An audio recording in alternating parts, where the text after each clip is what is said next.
but not fast enough! I'm trying to keep up! This ends now! Do it!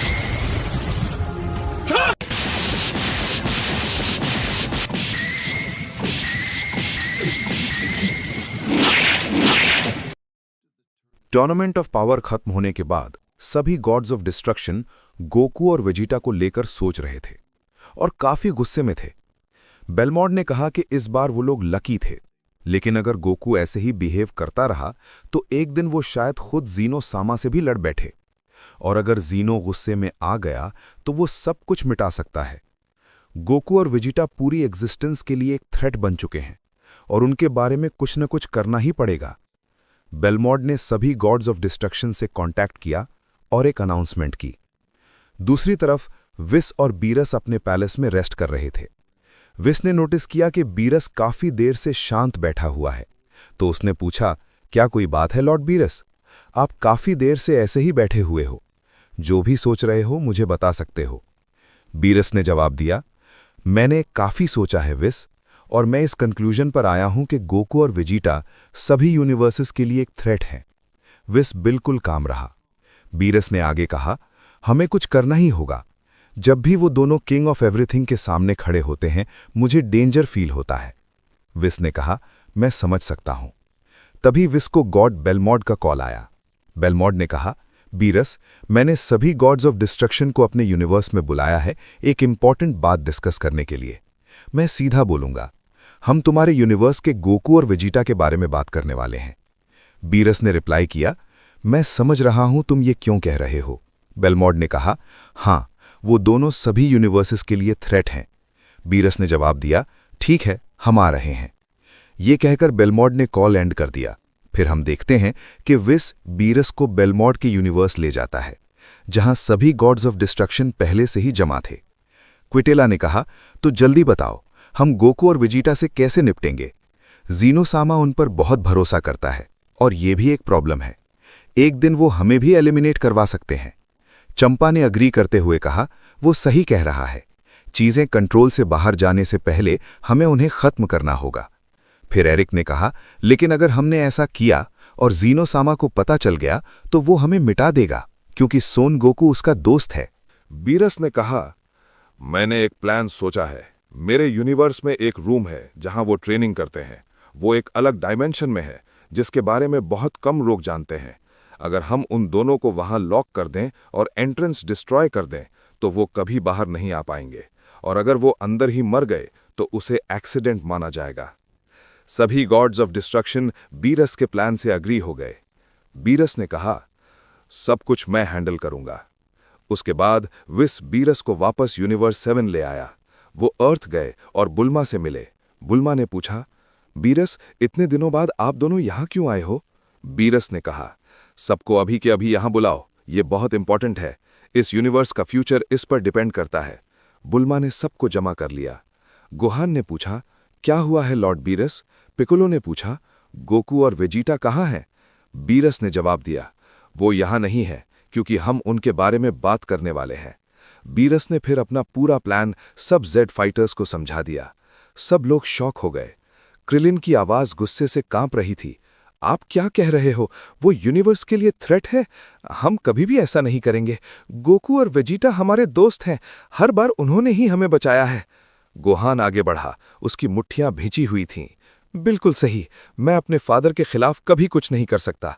उन्होंने इस planet और इस universe को न जाने कितनी बार बचाया है। बुल्मा का चेहरा गुस्से से लाल हो गया। तुम सबको हो क्या गया है? क्या तुम पूरी तरह पागल हो गए हो?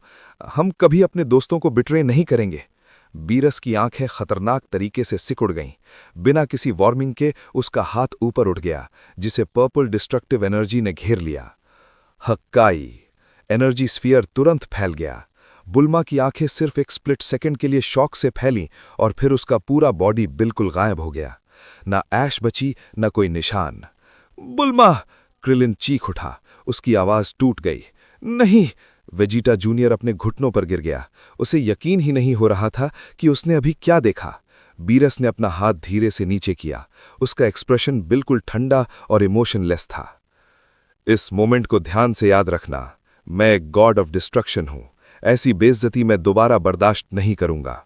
पिकोलो की आंखें गुस्से से जल उठीं। उसका पर्पल ऑरा फूट पड़ा जब उसने अपनी वेटेड केप और टर्बन उतार दिया। तुम मॉन्स्टर हो, इसकी कीमत तुम चुकाओगे। पिकोलो लाइटनिंग स्पीड से आगे बढ़ा। उसकी मुट्ठी सीधा बीरस के चेहरे की तरफ जा रही थी। बीरस ने बस हल्का सा अपना सर साइड में झुकाया और एफर्टलेसली डॉज कर लिया। स्पेशल बीम कैनन, पिकोलो ने चिल्लाते हुए कहा। अपनी उंगलियां फोरहेड पर रखकर घूमती हुई एनर्जी जमा की। बीम जबरदस्त पावर के साथ आगे बढ़ी, लेकिन बीरस ने उसे सिर्फ एक उंगली से पकड़ लिया, घुमाया और वापस फेंक दिया। अटैक पिकोलो पर ही फूट पड़ा, उसे 3 बिल्डिंग्स के पार उड़ा दिया। डिस्ट्रक्टर डिस्क, क्रेनिन ने अलग अलग एंगल से मल्टीपल एनर्जी डिस्क्स लॉन्च किए। बीरस ने देखा तक नहीं, बस हाथ हिलाया और सारे डिस्क्स हार्मलेस स्पार्कल्स में टूट गए। गोहान सुपर सेयन 2 में पावर अप हो गया। उसके बॉडी के अराउंड बिजली चमक रही थी। मासेंको, गोल्डन बीम जबरदस्त फोर्स के साथ बीरस की तरफ शूट हुआ। बीरस बिल्कुल वहीं खड़ा रहा। उसने अटैक को सीधा अपने ऊपर लगने दिया। जब धुआं छटा तो वो बिल्कुल भी हर्ट नहीं था। उसके कपड़ों तक पर एक स्क्रैच भी नहीं था। बस इतना ही। कितना डिसअपॉइंटिंग है। गोहान ने दांत पीस लिए और आगे ट्रांसफॉर्म किया। Ultimate Gohan. उसकी पावर अचानक काफी ज्यादा बढ़ गई। वो अंधाधुंध स्पीड के साथ बीरस के पीछे अपीयर हुआ और एक डेवास्टेटिंग कॉम्बो छोड़ दिया। Left hook, right uppercut, spinning kick और फिर बिल्कुल क्लोज रेंज से एनर्जी ब्लास्ट्स की बारिश। बूम बूम बूम, एक्सप्लोजन से पूरा आसमान रोशन हो गया। लेकिन जब सब कुछ शांत हुआ, बीरस बिल्कुल उसी जगह खड़ा था, बिल्कुल बोर लगते हुए। अब मेरी बारी, बीरस ने शांत आवाज में कहा। वो इतनी तेज मूव हुआ कि कोई ट्रैक ही नहीं कर पाया। एक पल पहले वो खड़ा था और अगले ही पल उसकी मुट्ठी सीधा गोहान के पेट के अंदर धसी हुई थी। गोहान की आंखें फैल गईं और उसके मुंह से खून निकल आया।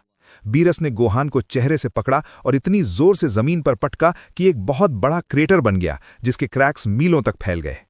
पिकोलो, जो खून से लथपथ और मुश्किल से होश में था, लड़खड़ाता हुआ खड़ा होने की कोशिश करने लगा। हम तुम्हें ऐसा नहीं करने देंगे। साइलेंस। बीरस ने एक उंगली उठाई और उसके टिप पर एक डिस्ट्रक्शन एनर्जी का एक छोटा सा गोला बन गया। उसने उसे पिकोलो की तरफ फ्लिक कर दिया। वो गोला धीरे धीरे मूव कर रहा था, लगभग लेजी लग रहा था, लेकिन जैसे ही वो पिकोलो के कंधे को छुआ, वो फैलना शुरू हो गया। पिकोलो दर्द से चिल्लाने लगा जब हकाई एनर्जी धीरे धीरे उसका आर्म खाने लगी। रुको रुको, गोहान घिसटते हुए आगे बढ़ा। Please Lord Beerus.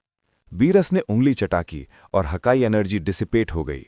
पिकोलो जमीन पर गिर पड़ा। उसका पूरा लेफ्ट आर्म गायब हो चुका था। बाकी जी फाइटर्स, टीएन, यामचा, चियाओजू, सब के सब डर के मारे जम गए थे। उन्होंने कभी ऐसी पावर नहीं देखी थी। ये गैप बिल्कुल भी पार नहीं किया जा सकता था। बीरस ने धीरे धीरे सबको देखा। ये डिसीजन सभी गॉड्स ऑफ डिस्ट्रक्शन ने मिलकर लिया है।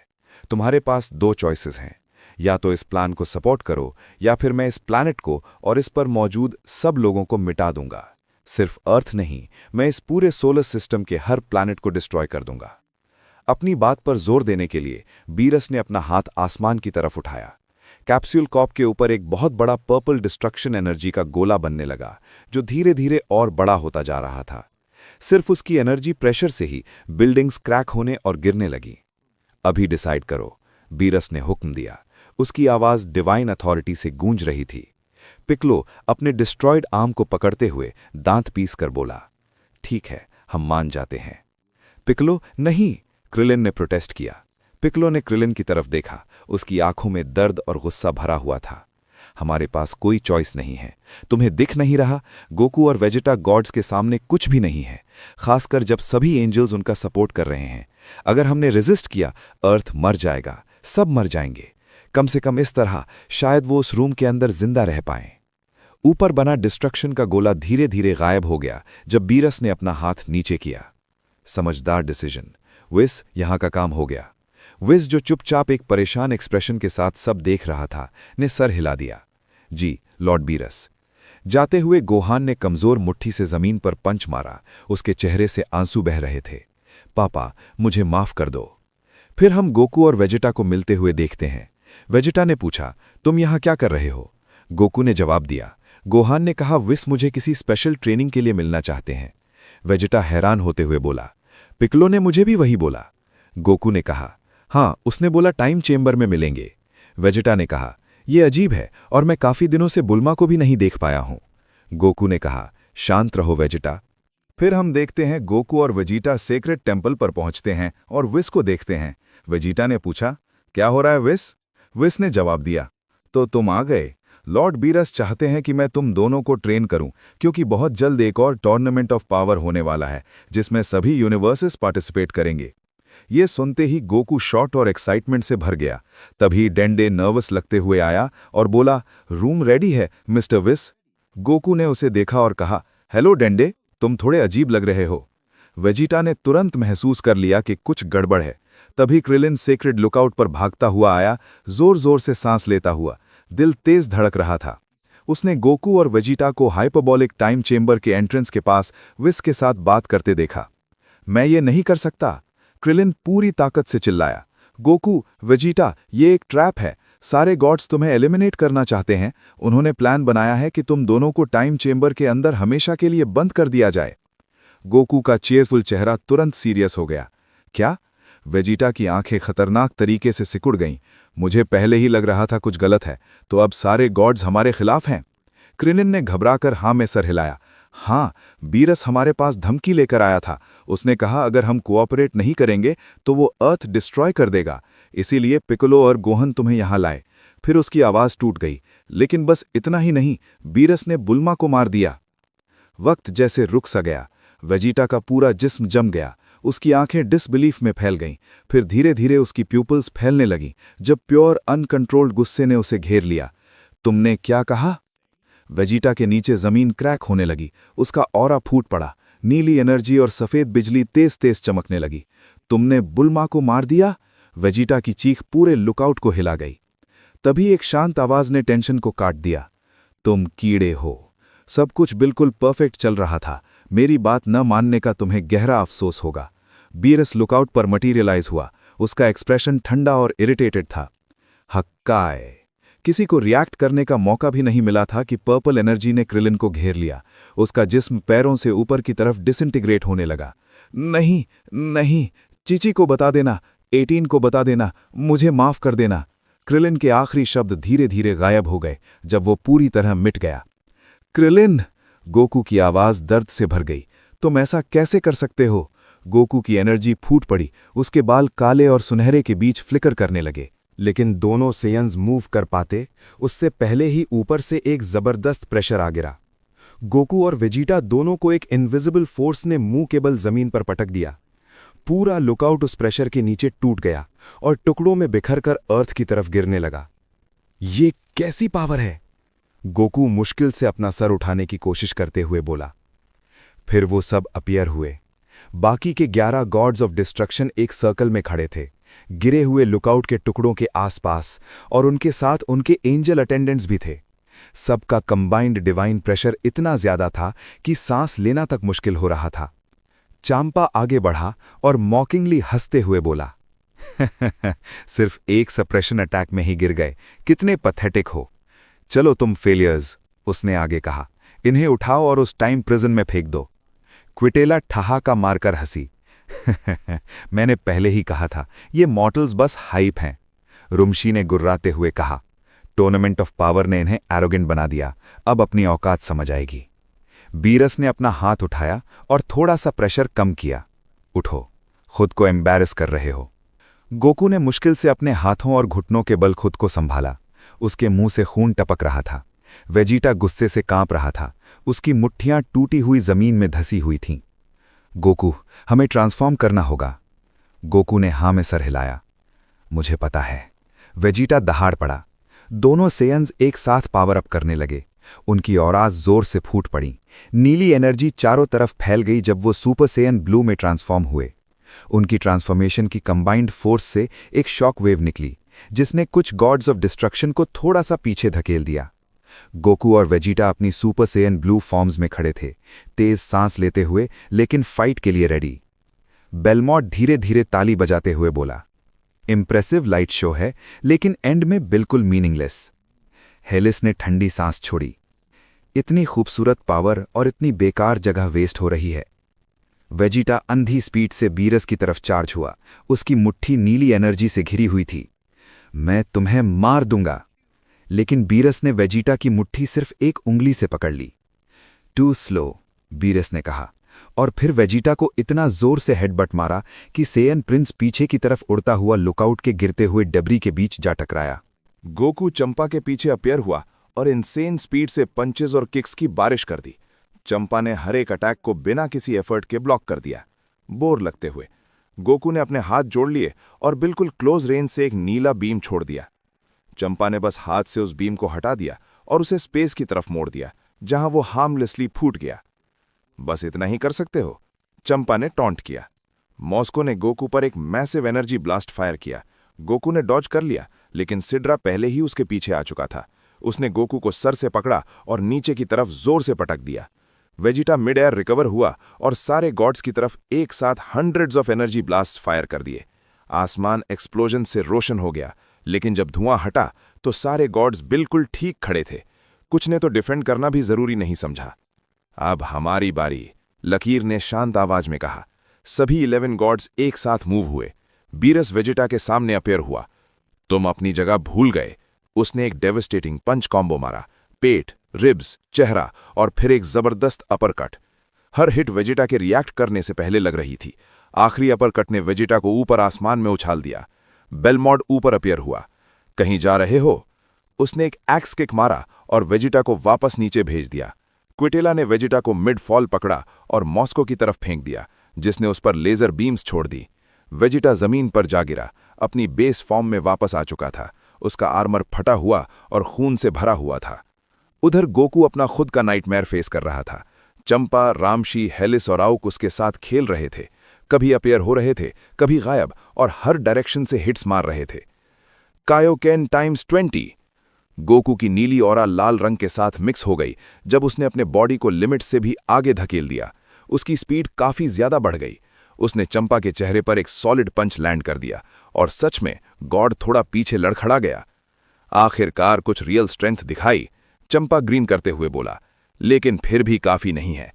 चंपा ने गोकू के बढ़े हुए हाथ को पकड़ा और उसे कपड़े की गुड़िया की तरह घुमाते हुए बार बार जमीन पर पटका और फिर उसे बीरस की तरफ फेंक दिया। बीरस ने गोकू को गले से पकड़ लिया। यहीं तुम्हारा एरोगेंस खत्म होता है। बीरस की पकड़ और टाइट हो गई और गोकू को लगा जैसे उसकी कॉन्शियसनेस फेड हो रही हो। उसका कायोकेन बंद होने लगा और super Saiyan blue form unstable हो गई। वेजिटा एक बार फिर खुद को खड़ा करने की कोशिश कर रहा था। उसका जिस्म दर्द से चीख रहा था, कैकरॉट। लेकिन सिड्रा पीछे से अपीयर हुआ और वेजिटा की गर्दन के पीछे चॉप मारा, उसे सीधा अनकॉन्शियस कर दिया। बीरस ने गोकू को छोड़ दिया। गोकू भी बेजान सा जमीन पर गिर गया, बिल्कुल अनकॉन्शियस। बैटल खत्म हो चुकी थी। 5 मिनट भी नहीं लगे थे। विस बाकी सब एंजल्स के साथ नीचे उतरा। ये काफी एंटी क्लाइमैक्टिक था। वदौस ने अनकॉन्शियस सेयंस को देखा। सोचो, ये दोनों गॉड्स के against tournament of power survive कर गए थे। ये बस बच्चे हैं जो वॉरियर बनने का खेल खेल रहे हैं। मिस्टर पोपू धीरे धीरे आगे आया। उसका चेहरा एक्सप्रेशनलेस था, लेकिन उसकी आंखों में गहरा दुख छुपा हुआ था। उसने केयरफुली गोकू को उठाया और चुपचाप एक छोटी सी फोल्डेड नोट गोकू के गी की पॉकेट में डाल दी। डेंडे दूर से सब देख रहा था। उसकी आंखों से आंसू बह रहे थे, लेकिन उसने कुछ नहीं कहा। इन्हें अंदर ले जाओ, बीरस ने हुक्म दिया। मिस्टर पोपो और डेंडे दोनों अनकॉन्शियस सेयंस को हाइपोबॉलिक टाइम चेंबर के अंदर ले गए। जैसे ही वो अंदर गए, सारे एंजल्स एंट्रेंस पर जमा हो गए। सब अपनी पावर कंबाइन करो, विस ने कहा। सभी 12 एंजल्स ने एक साथ अपने स्टाफ्स उठा लिए। अलग अलग रंगों की ब्रिलियंट रोशनी, नीली, हरी, बैंगनी, सुनहरी, घूमती हुई एक साथ मिल गई और टाइम चेंबर के एंट्रेंस के अराउंड डिवाइन एनर्जी के कॉम्प्लेक्स पैटर्न्स बनने लगे। एनर्जी कंडेंस हुई और एक अनब्रेकेबल सील बन गया, जो एंजेलिक स्क्रिप्ट से भरा हुआ था और हमेशा चमकने वाली रोशनी से ग्लो कर रहा था। वदौस ने काम को चेक किया। परफेक्ट, सील कंप्लीट हो चुका है। इसे तोड़ने के लिए 12 एंजल्स की कंबाइंड पावर से भी ज्यादा ताकत चाहिए होगी, और वो इम्पॉसिबल है। मार्गरीटा ने हाँ में सर हिलाया। चाहे ये लोग 1000 साल तक भी ट्रेनिंग कर लें, ये कभी भी हमसे आगे नहीं निकल सकते। चंपा हंसा। तो बस इतना ही है, हम जीत गए। इतनी टेंशन लेने की जरूरत ही नहीं थी। बीरस ने सील्ड एंट्रेंस को एक आखिरी बार देखा। उसके एक्सप्रेशन में कुछ ऐसा था जो समझना मुश्किल था। काम हो गया, अब ये थ्रेट नहीं रहे। लेकिन उसके दिल के किसी कोने में एक छोटी सी आवाज शक कर रही थी। बीरस ने पहले भी गोकू और वेजिटा को इम्पॉसिबल सिचुएशन से निकलते हुए देखा था। उसने उस सोच को झटक दिया। गॉड्स और एंजल्स वहां से निकल गए, सेक्रेड लुकआउट को पूरी तरह बर्बाद छोड़कर। टाइम चेंबर के अंदर गोकू और वेजिटा बेहोश पड़े हुए थे, इस बात से बिल्कुल अनजान कि उनका सबसे बड़ा ट्रायल अब शुरू होने वाला है। टाइम चेंबर के बाहर विस कहता है कि लॉर्ड बीरस, माजिन बू और गोकू और वेजिटा के बेटे बाहर निकल पाने में केपेबल हो सकते हैं। उनकी पावर से वो दूसरी डायमेंशंस के रास्ते खोल सकते हैं। बीरस शॉक में बोला, क्या ये सच में पॉसिबल है? बेलमोंड ने जवाब दिया, इसमें कोई प्रॉब्लम नहीं है, हमारे एंजल्स इसे हैंडल कर लेंगे। वैडॉस ने कहा, एक्सीलेंट, अब वो दोनों कभी यहां से निकल नहीं पाएंगे। हाँ, अगर किसी तरह वो सभी एंजल्स की कंबाइंड पावर से भी ज्यादा स्ट्रांग हो जाएं तो निकल सकते हैं, लेकिन ये इम्पॉसिबल है।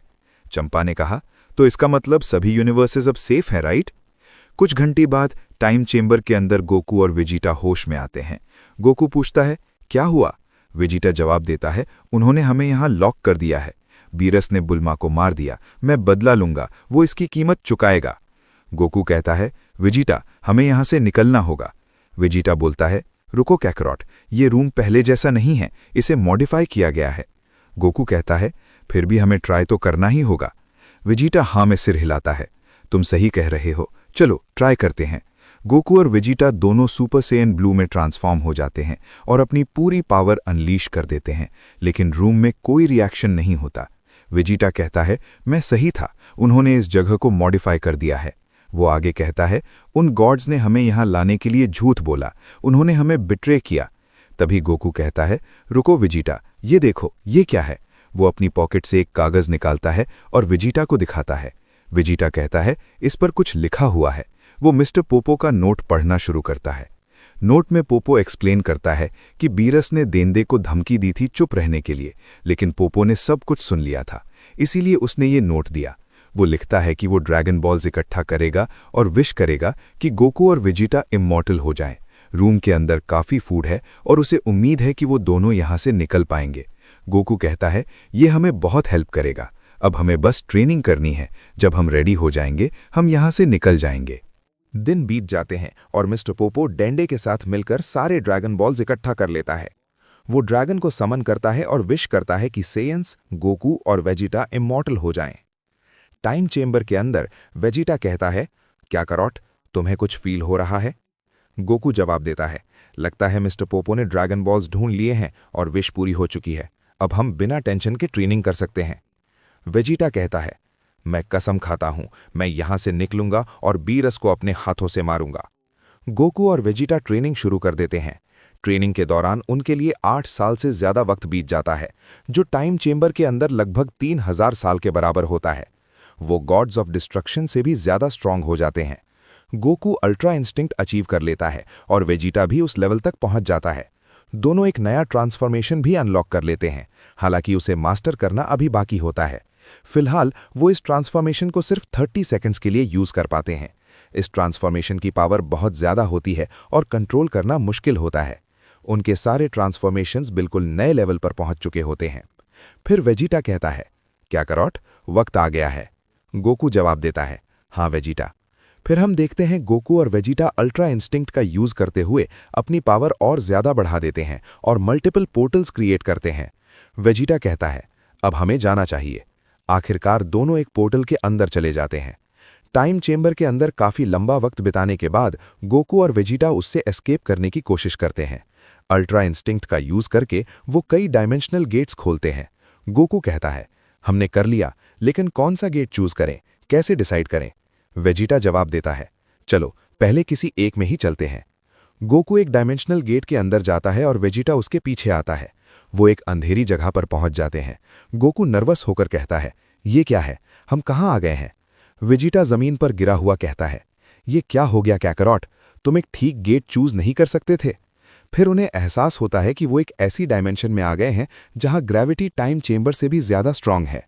शुरू में उन्हें पता नहीं चलता, लेकिन ये जगह अर्थ के पुराने रूम जैसी होती है। यहाँ का 1 मिनट वहां के 100 साल के बराबर होता है। गोकू और वेजिटा खड़े होते हैं। गोकू कहता है, ये जगह बहुत हैवी है, जैसे ही हम आए हमें जमीन पर पटक दिया गया। वेजिटा, तुम सही थे, चलो एक बार फिर ट्राई करते हैं। वेजिटा कहता है, मेरी बात सुनो कैकरॉट, ये जगह पहले वाले रूम से ज्यादा कॉम्प्लेक्स है। अगर हम थोड़ा टाइम यहाँ ट्रेनिंग कर लें तो ये बुरा आइडिया नहीं होगा। अपने मन में वेजिटा सोचता है, हमारे ट्रांसफॉर्मेशन में भी ये ग्रेविटी हमें नीचे दबा रही है। ये ट्रेनिंग के लिए एक अच्छी जगह है। वेजिटा गोकू से कहता है, ये जगह ट्रेनिंग के लिए परफेक्ट है। अगर हम यहाँ थोड़ी और ट्रेनिंग कर लें तो उस नए ट्रांसफॉर्मेशन को मास्टर कर सकते हैं। गोकू जवाब देता है, तुम सही कह रहे हो वेजिटा, ये जगह सच में ट्रेनिंग के लिए परफेक्ट है, लेकिन काफ़ी कॉम्प्लिकेटेड लग रही है।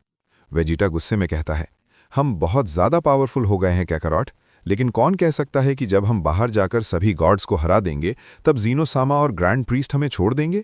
गोकू कहता है, मुझे नहीं लगता जीनोसामा ऐसा कुछ करेगा। वेजिटा जवाब देता है, कुछ भी हो सकता है, हमें रेडी रहना होगा, या फिर तुम उस नए ट्रांसफॉर्मेशन को मास्टर ही नहीं करना चाहते। गोकू हाँ में सिर हिलाता है और कहता है, तुम सही कह रहे हो, हमें और ट्रेनिंग करनी चाहिए। गोकू और वेजिटा उस डार्क डिमेंशन में ट्रेनिंग शुरू कर देते हैं और भी ज़्यादा स्ट्रांग बनने लगते हैं। इसी बीच किंग ऑफ एवरीथिंग के पैलेस में जीनोसामा डिसाइड करता है कि एक और टूर्नामेंट ऑफ पावर कराया जाए। सारे 12 यूनिवर्सेस पार्टिसिपेट करेंगे। रूल्स बिल्कुल पहले जैसे ही होंगे। जो यूनिवर्सेस हारेंगे उन्हें इरेज कर दिया जाएगा और जो जीतेगा उसे सुपर ड्रैगन बॉल्स मिलेंगे। नया tournament of power 35 earth days के बाद शुरू होगा। बीरस सबको इन्फॉर्म करता है और कहता है कि इस बार सारे यूनिवर्सेस पार्टिसिपेट करेंगे और गोकू और वेजिटा यूनिवर्स 7 के साथ फाइट नहीं करेंगे। 35 दिन के बाद गॉड्स ऑफ डिस्ट्रक्शन अपने फाइटर्स के साथ किंग ऑफ एवरीथिंग के पैलेस पहुंचते हैं। चंपा बीरस से कहता है, भाई उदास मत हो, अगर तुम्हारे 2 स्ट्रॉन्गेस्ट फाइटर्स यहां नहीं हैं तो क्या हुआ, वैसे भी तुम कोई कमाल का काम नहीं कर रहे थे। बीरस उसे चुप रहने को कहता है। फिर जीनोसामा पूछता है, गोकू कहाँ है, उसे यहां होना चाहिए। बीरस जवाब देता है, जीनोसामा, गोकू इस टूर्नामेंट में पार्टिसिपेट नहीं करना चाहता क्योंकि उसके पास कुछ इंपॉर्टेंट काम है। जीनो उदास हो जाता है। बीरस आगे कहता है, प्लीज चिंता मत कीजिए, गोकू का बेटा यहां है और वो काफी पावरफुल है। जीनो कहता है, ठीक है, मेरा फ्रेंड गोकू बिजी है, चलो टूर्नामेंट शुरू करते हैं। इसी वक्त ग्रैंड प्रीस्ट बीरस को देखता है। असल में गोकू के खिलाफ एक्शन लेने का ऑर्डर ग्रैंड प्रीस्ट ने ही दिया था, लेकिन उसने कभी जीनोसामा को पता नहीं चलने दिया। उसने यूनिवर्स 11 के गॉड को कमांड दिया था कि बाकी गॉड्स को इकट्ठा करें और गोकू और वेजिटा को एलिमिनेट करने का तरीका निकालें। टूर्नामेंट ऑफ पावर शुरू हो जाता है। जिरेन अपने मन में कहता है, अगर गोकू पार्टिसिपेट नहीं कर रहा तो हम इजीली जीत जाएंगे। ये काफी बोरिंग होने वाला है। दूसरी डायमेंशन में गोकू वेजिटा से कहता है, ठीक है वेजिटा, अब वक्त आ गया है। वेजिटा जवाब देता है, बीरस को उसके किए की सजा मिलेगी। गोकू कहता है, हमने हर लिमिट क्रॉस कर ली है, मुझे लगता है हमने यहाँ मिलियंस ऑफ ईयर्स बिता दिए हैं। वेजिटा एग्री करता है, तुम सही कह रहे हो, लगता है हमने यहाँ बेहद ज्यादा टाइम बिताया है। इमॉर्टैलिटी के अपने फायदे होते हैं, अब तो वो इंसेक्ट्स भी हमारा कुछ नहीं बिगाड़ सकते। तभी गोकू कहता है, वेजिटा ये देखो। गोकू अपने हाथ में एक बटन दिखाता है। वेजिटा पूछता है, ये क्या है? गोकू जवाब देता है, जीनोसामा ने मुझे ये बटन दिया था, याद है जब हम गोकू ब्लैक से लड़ रहे थे? वेजिटा को याद आता है और वो कहता है, तो तुम जीनोसामा को यहाँ बुला सकते हो। गोकू एक्सप्लेन करता है, सिर्फ इतना ही नहीं, हम जहाँ जीनोसामा होगा वहाँ टेलीपोर्ट भी कर सकते हैं। वेजिटा शॉक में चिल्लाता है, क्या इतने सालों बाद तुम्हें ये बात समझ आई? गोकू हंसा और कहता है, गुस्सा मत हो वेजिटा, पॉजिटिव साइड देखो, जो कुछ भी हुआ उसकी वजह से हम इतने स्ट्रांग बन पाए। अगर मुझे ये पहले पता चल जाता तो हम अपना नया ट्रांसफॉर्मेशन मास्टर ही नहीं कर पाते। वेजिटा जवाब देता है, बात तो सही है, लेकिन तुम फिर भी इडियट हो। गोकू कहता है, ठीक है, फिर यूज करते हैं। वो बटन प्रेस करता है और दोनों टूर्नामेंट अरीना में टेलीपोर्ट हो जाते हैं। टूर्नामेंट में सब लोग फाइट कर रहे होते हैं। गोहान यूनिवर्स 11 के एक वॉरियर से लड़ रहा होता है। डिस्पो अपने मन में कहता है, उस सयान गोकू के बिना यूनिवर्स 7 जीत ही नहीं सकता, ये लोग मरने वाले हैं। टोपो ऐड करता है, इस बार तुम्हारी किस्मत खराब है, हमारा यूनिवर्स जीतेगा। बीरस हंसता है और कहता है, इस बार मुझे अपने यूनिवर्स के हारने की ज्यादा टेंशन नहीं है, क्योंकि सिर्फ यूनिवर्सेस के इनहैबिटेंट्स इरेज होंगे, गॉड्स ऑफ डिस्ट्रक्शन या एंजल्स नहीं। तभी यूनिवर्स 1, 3 और 12 इरेज हो जाते हैं। यूनिवर्स 7 में सिर्फ गोहान बचा होता है। बाकी यूनिवर्सेस के मेंबर्स ने मिलकर यूनिवर्स 7 के बाकी सब फाइटर्स को हरा दिया होता है। यही उनका गोल था, क्योंकि जब यूनिवर्स 7 ने पहला टूर्नामेंट जीता था तो बाकी सबको काफी ह्यूमिलिएशन फील हुई थी। गोहान बहुत ज्यादा इंजर्ड होता है और बाकी यूनिवर्सेस इस बात का फायदा उठाते हैं। टोप्पो गोहान को पंच मारता है और उसे अनकॉन्शियस कर देता है। गोहान अपने मन में सोचता है, ये सब इसलिए हो रहा है क्योंकि मैंने ट्रेनिंग छोड़ दी थी। पिकोलो कहता है, शांत हो जाओ गोहान, तुमने अच्छा किया, और इस बार ज्यादा वॉरियर्स भी नहीं थे। मजिन बू ने क्रिलिन को रिप्लेस किया था और बीरस ने फ्रीजा को मार दिया। ऐसा लगता है जैसे ये सब पहले से प्लान्ड था। गोहान कहता है मुझे। पिकोलो बीच में ही टोक देता है, तुमने सच में अच्छा किया गोहान। ग्रैंड प्रीस्ट कहता है, ग्रेट किंग, यूनिवर्स 7 अब डिस्क्वालीफाई हो चुका है। यूनिवर्स 7 को इरेज करने से पहले जेनो थोड़ा हेजिटेट करता है और कहता है, मैं अपने फ्रेंड गोकू के यूनिवर्स के साथ ऐसा नहीं करना चाहता और ये अनफेयर लगता है। उनके पास लास्ट टाइम से 3 कम वॉरियर्स थे। ग्रैंड प्रीस्ट जवाब देता है, ग्रेट किंग, ये सच नहीं है। अगर गोकू सच में अच्छा फ्रेंड होता तो जो भी वो कर रहा था उसे छोड़कर यहां आ जाता। जेनो अग्री करता है और यूनिवर्स 7 को इरेज करने के लिए हाथ उठाता है। सब ध्यान से देख रहे होते हैं क्योंकि सब इसी पल का इंतजार कर रहे थे। बीरस मुस्कुराता है और विज भी। गोहान अपनी वाइफ, अपनी बेटी और अपने फादर को याद करता है और सोचता है, पापा प्लीज मुझे माफ कर देना, मैं कुछ नहीं कर पाया, मैं हमेशा आपकी स्ट्रेंथ पर ही डिपेंड करता रहा। टूर्नामेंट आगे बढ़ता रहता है। सारे यूनिवर्सेस के फाइटर्स जबरदस्त पावर के साथ टकराते रहते हैं। गोहान एलिमिनेट हो चुका होता है और यूनिवर्स 7 इरेज होने के बिल्कुल करीब होता है। तभी एक तेज रोशनी के फ्लैश के साथ गोकू और वेजिटा जेनो के सामने अपीयर हो जाते हैं। पूरा अरीना बिल्कुल शांत हो जाता है। इम्पॉसिबल, क्विटेला चिल्लाता है, ये कैसे भाग निकले? बेलमॉट की आवाज घबराहट से कांप जाती है। वेजिटा की आंखें तुरंत बीरस पर टिक जाती हैं, खूनी इरादे से भरी हुई। उसकी मुट्ठियां इतनी जोर से भिंच जाती हैं कि नकल सफेद पड़ जाते हैं। बीरस, तुम कहां हो? गोकू सबके शौक हुए चेहरों को देखता है और कहता है, वेजिटा, अपना काम शुरू करने से पहले मुझे लगता है हमें थोड़ा वार्म अप कर लेना चाहिए। वेजिटा के होठों पर एक डार्क स्माइल आ जाती है। ठीक है, पहले यहां सबको चीर देंगे, लेकिन याद रखना कैकरोट, बीरस मेरा है। दोनों सेयंस कॉम्बैट अरीना में आगे बढ़ते हैं। हर फाइटर उनकी तरफ घूम जाता है। यूनिवर्स 11 का डिस्पो कॉन्फिडेंस के साथ ग्रिन करता है। तुम दोनों लास्ट सेकंड पर आ गए, लकी हो, लेकिन तुम्हारी लक अब खत्म हो चुकी है। वेजिटा ने धीरे से अपना सर डिस्पो की तरफ घुमाया। तुमने मुझे क्या कहा? मैं डिस्पो हूं, डिस्पो बोला, सारे यूनिवर्सेस का फास्टेस्ट वॉरियर। अब मैं तुम्हें दिखाता हूं। Light speed mode. डिस्पो का बॉडी एक ब्लर बन गया। वो इतनी तेज मूव कर रहा था कि लग ही नहीं रहा था कि वो एग्जिस्ट करता है। अगले ही पल वो वेजिटा के पीछे आ गया और उसका पैर ऑलरेडी सेयन के सर की तरफ स्विंग हो रहा था। तुम मुझे देख भी नहीं सकते, लेकिन वेजिटा वहां था ही नहीं। डिस्पो की किक हवा में लग गई। क्या? मैं यही हूं, वेजिटा की आवाज सीधा डिस्पो के पीछे से आई। डिस्पो ने घूम कर देखा। उसकी आंखें शॉक से फैल गईं। रिएक्ट करने का मौका भी नहीं मिला था कि वेजिटा का पैर उसके पेट पर लग चुका था। किक बिल्कुल कैजुअल लग रही थी, जैसे लेजीली मारी हो, लेकिन उसके पीछे जो फोर्स थी वो खतरनाक थी। क्रैक। डिस्पो का बॉडी वेजिटा के पैर के अराउंड आधा फोल्ड हो गया। उसकी आंखें पलट गईं और उसके लंग्स से सारी हवा एक साथ निकल गई। वो इतनी तेज पीछे उड़ा कि उसके पीछे सोनिक बूम्स बन गए। डिस्पो पूरे अरीना के पार उड़ा, हंड्रेड्स ऑफ शॉक्ड फाइटर्स को क्रॉस करता हुआ, गॉड्स के स्टैंड्स के आगे से गुजरता हुआ जहां सब डिसबिलीफ में जम गए थे, और फिर एज के पार गायब हो गया। एलिमिनेटेड। पूरा अरीना बिल्कुल शांत हो गया। टोपों का चेहरा सफेद पड़ गया। डिस्पो एक ही हिट में हार गया। जिरन की आंखें सिकुड़ गई। पहली बार उसमें इंटरेस्ट दिखा। इनक्रेडिबल। वेजिटा ने डिस्पो को गिरते हुए देखा तक नहीं, वो पहले ही अपना नेक्स्ट अपोनेंट ढूंढ रहा था।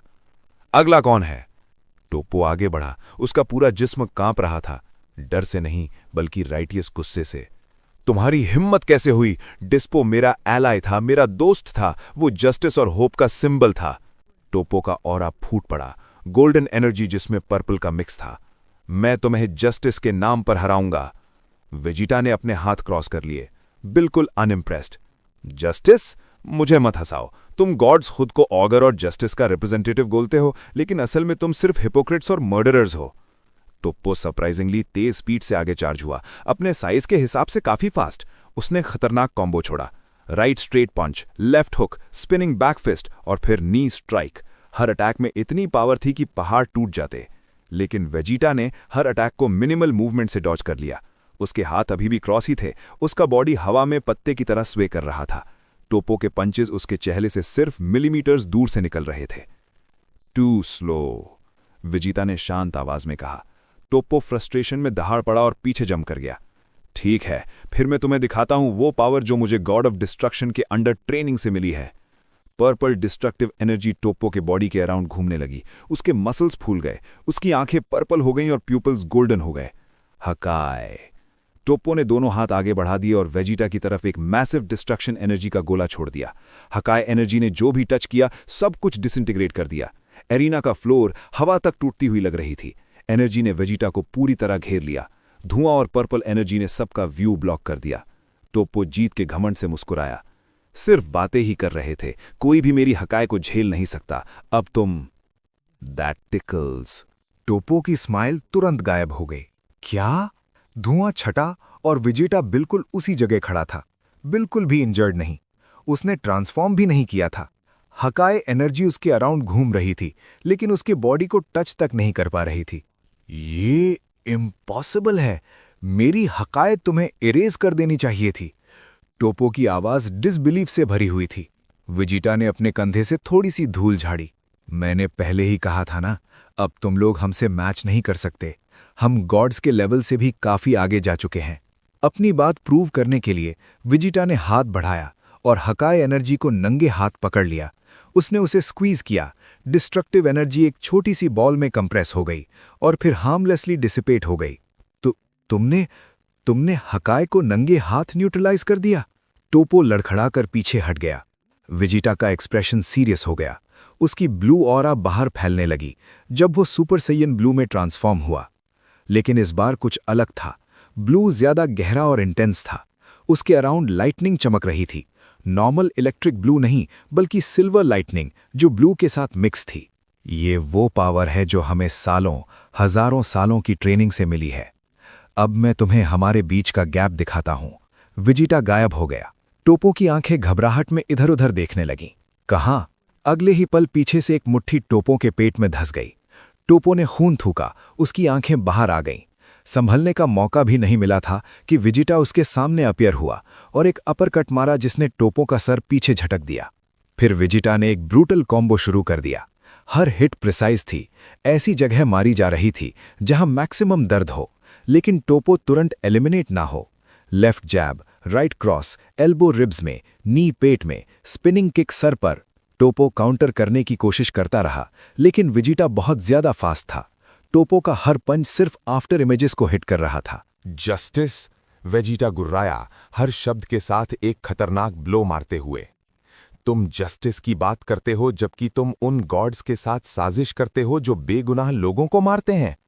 बीरस ने मेरी वाइफ को मारा, उसने मेरे दोस्तों को मारा, और तुम मुझे जस्टिस पर लेक्चर देने की हिम्मत करते हो। हर शब्द के साथ वेजिटा की अटैक्स और ज्यादा फिरोशियस होते गए।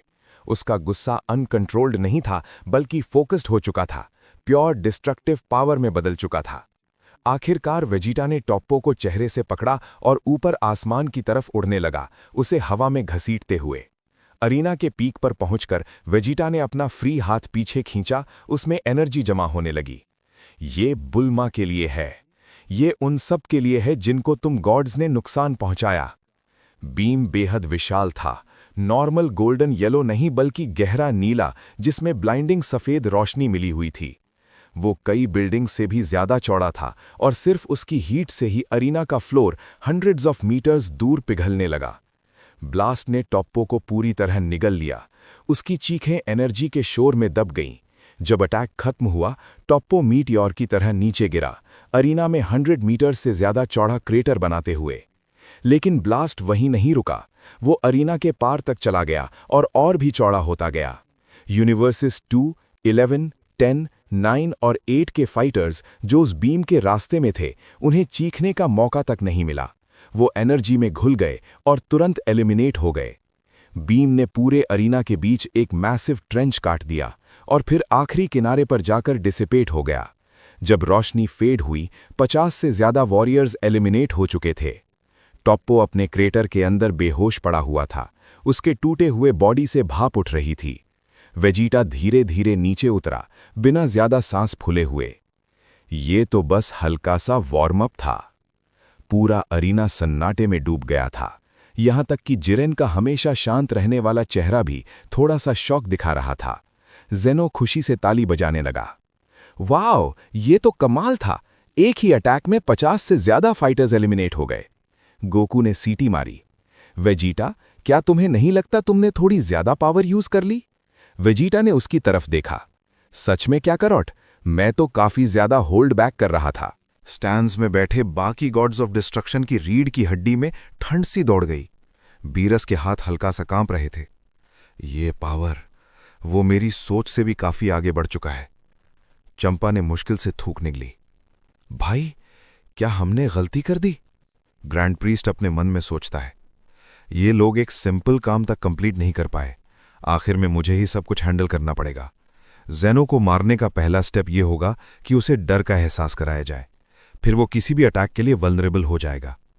बीरस गोकू और वेजिटा को देखते हुए सोचता है, ये लोग उस रूम से कैसे निकल आए? सिर्फ एक ही तरीका था, सभी एंजल्स की कंबाइंड पावर से भी ज्यादा स्ट्रांग बन जाना, और वो इम्पॉसिबल होना चाहिए था। चंपा पूछता है, बीरस, ये बाहर कैसे निकले? बीरस जवाब देता है, मुझे नहीं पता। फिर अचानक उसे कुछ समझ आता है। समझ गया, इसीलिए ये ज़ेनो के सामने डायरेक्टली अपीयर हुए। ये ज़ेनो के दिए हुए बटन की वजह से हुआ। बीरस नोटिस करता है कि वेजिटा लगातार उसे घूर रहा है। वो अभी तक मुझे देख रहा है। मुझे लगता है वो मुझसे लड़ना चाहता है। पिकलो कहता है, गोकू और वेजिटा हमेशा लेट ही आते हैं। गोहान जवाब देता है, मैं बस खुश हूं कि पापा और मिस्टर वेजिटा उस रूम से बाहर निकल पाए। पिकलो हाँ में सिर हिलाता है। ये तो सही है, लेकिन मुझे कुछ फील हो रहा है। वो मुस्कुराता है और आगे कहता है, मुझे लगता है ये अब और भी इंटरेस्टिंग होने वाला है। इन गॉड्स ने सबसे बड़ी गलती गोकू और वेजिटा को अंडर एस्टिमेट करके की। ग्रैंड प्रीस्ट अब सेयंस की पावर का असली लेवल समझ चुका था। वेजिटा कहता है, क्या है रॉट, मेरा वार्म अप हो गया, अब असली फाइट शुरू करते हैं जिसकी हम इतने टाइम से तैयारी कर रहे थे। जिरन गोकू और वेजिटा की तरफ बढ़ता है। गोकू कहता है, इतनी जल्दी मत करो जिरन, वेजिटा को थोड़ा और वार्म अप कर लेने दो। जिरन जवाब देता है, तुम्हारे दोस्त ने अपनी पावर काफी बढ़ा ली है, उम्मीद है तुम पीछे नहीं रह गए। ग्रैंड प्रीस्ट ज़ेनो को बताता है कि जितने भी यूनिवर्सेस हार चुके हैं उन्हें अब इरेज किया जाना चाहिए। तभी गोकू बोलता है, लिटिल ज़ेन, प्लीज अब और यूनिवर्सेस इरेज मत करो, क्या तुम मेरे लिए ये कर सकते हो? बीरस गुस्से में चिल्लाता है, तुम इनसिग्निफिकेंट मॉर्टल, तुम सोचते कौन हो किंग ऑफ एवरीथिंग से सवाल करने वाले? वेजिटा कहता है, बीरस, सभी गॉड्स ने एक बहुत बड़ी गलती की है। चंपा पूछता है, कौन सी गलती? गोकू बीरस की तरफ देखकर कहता है, सबसे पहले तुम लोगों ने हमें बिट्रे किया। वेजिटा ऐड करता है, दूसरा, तुमने बुल्मा और हमारे दोस्तों को मारा। गोकू आगे कहता है, तीसरा, तुमने हमें टाइम चेंबर के अंदर बंद कर दिया, और इसी गलती की वजह से तुम्हें सबसे ज्यादा पछतावा होगा। तुमने हमें एक ऐसे रूम में बंद किया जहां टाइम अर्थ से भी तेज गुजरता था। इससे हमें और ज्यादा स्ट्रांग बनने का टाइम मिल गया, और सिर्फ इतना ही नहीं, अब हमारे पास इतनी पावर है कि हम उन एंजल्स को भी हरा सकते हैं जो तुम्हारा सपोर्ट कर रहे थे।